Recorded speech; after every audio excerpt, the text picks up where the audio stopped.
এই মরুভূমিতে একটা পাইলাম আর ওষুধ গাছ, মানে দাঁতের যে ব্যথা 100% মনে করেন মানুষের ভালো হবে।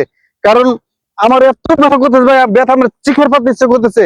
তাই অনেক খুঁজে খুঁজে এই যে একটা আম গাছ পাইছি আমি, এই আম গাছটা দিয়ে কিভাবে দাঁতের ওষুধ বানাবেন আমি সম্পূর্ণ দেখাই দেবো আপনাদেরকে। একবার বলে দিব, বুঝাই দিব আজকে হাতে ধরে। তো চলুন একটু যাই, আমি কি করতে হয় এটা একটু দেখাবো কেমনে কি করতে হয়। আমার কথা বলতে পারতেছেন দর্শক, দেখছেন আমার তুতলা তুতলা লাগতেছে আর কি, ফুলে গেছে এই সাইডটা। এই যে দাঁতের এই যে দেখেন, এই যে ফুলে গেছে দর্শক, ঠিক আছে। তো এই যে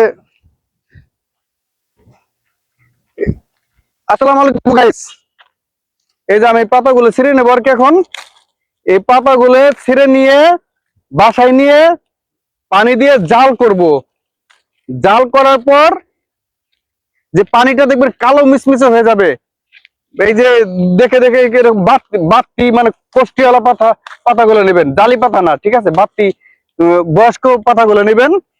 এই যে বয়স্ক পাতাগুলো জাল করার পর পানি কালো কুচকুচে হয়ে যাবে, ঠিক আছে। কষ, এই পাতার ভিতরে যত কষ আছে না সব উঠে যাবে। এই পরে ওই পানি পাতাগুলো ফেলে দিবেন, পানিগুলো রাখবেন। ইচ্ছাগুলো আপনি 4-5 দিন রাখতে পারেন, পানিটা বোতলে ভরে। আবার যখন আপনি ইউজ করবেন, কুলি করবেন, তখন মনে করেন পানিটা একটু পাত্রের ভিতরে নিয়ে হালকা গরম করে, যাতে গালে সহ্য হয়, গালটা পুরাই ফেলেন না, ঠিক আছে। সেইভাবে আপনি ইউজ করবেন। কিভাবে? ওই পানির মধ্যে হালকা একটু লবণ দিবেন, মানে লামাক জনিত লবণ জনিত বানাবেন, লন্টা লন্টা যেন লাগে। তারপরে ভালো করে কুলি করবেন, দিনে 3 বার কুলি করলে ভালো হয়, ঠিক আছে। সকালে দুপুরে রাত্রে, সকালে দুপুর রাত্রে দিনে 3 বার করে কুলি করবেন। এভাবে আপনারা যদি 1 সপ্তাহ করেন না, আপনার ব্যথা মনে করেন একবারে সব শেষ। ব্যথা তো যেদিন কুলি করবো ওই দিন চলে যাবে ব্যথা, কিন্তু আপনি 4-5 বছরের মধ্যে আর কখনো দাঁতের ব্যথা দেখা দিবে না। এটা আসলে অনেক ভালো একটা জিনিস। আর আমি আসলে অনেক কবিরাজ ওষুধ জানি, প্রত্যেকদিন একটা করে ভিডিও বানাবো, দেখবেন। আসলে আমার দাঁতের ব্যথা তো, এই জন্য চিন্তা করলাম তাহলে আমি যখন একটা উপকারী জিনিস ইউজ করব, আমার ভিউয়ার্স বা পাবলিকের উদ্দেশ্যে ভিডিওটা বানাই, তারা যেন দেখতে পারে। কারণ অনেক মানুষ দাঁতের যন্ত্রণায় মানুষ অনেক কষ্ট করে, দাঁতের কষ্ট ভাই অনেক বড় কষ্ট। আর দাঁত যদি একবার পড়ে যায়, একটা দাঁত পরে ধরে আপনি একবারে পুষ্টি সহ পড়ে যাবে দাঁতের, বুঝছেন। সেই জন্য দাঁতের যত্ন নিন। আর এটা দিয়ে আর একটা জিনিস আমি দেখাচ্ছি, সেটা হলো পাতাটা একটু বড় পাতা নেই, তাহলে সুবিধা হবে না।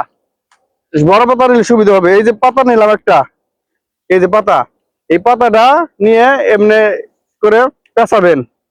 পেঁচানোর পর মাথা থেকে একটু কামড় দিয়ে ফেলে দিলাম, ঠিক আছে। তারপর আপনি দাঁতটা ভালো থাকতে, ব্যথা করলে তো আপনার মাছতে কষ্ট হইব, বুঝেন নাই। হালকা ব্যথা থাকলে তখন আপনি এভাবে করে সকালে বিকালে 2 টাইম মাছতে থাকবেন যখন সময় পান। কারণ আম গাছের যে কষ অনেক উপকারিতা। আপনি যদি ঘাও হয়ে থাকে দাঁতের ভিতরে, ঘাও ভিতর থেকে ভালো হয়ে যাবে, ঠিক আছে। তো ভিডিওটা ভালো লাগলে, উপকার পাইলে অবশ্যই কমেন্ট করে আবার নেক্সটে জানাবেন। আর আপনাদের কি সমস্যা, কোনো রোগ থাকলে সেটা আমাকে কমেন্ট করে জানাবেন। আমি ওই রোগ উদ্দেশ্যে ভিডিও দেওয়ার চেষ্টা করব, আর সবাইকে দেখার সুযোগ করে দেবেন। কারণ আমার এই টিপস দেখে যেন মানুষের উপকৃত হয়, ডাক্তার কাছে যাইতে হবে না।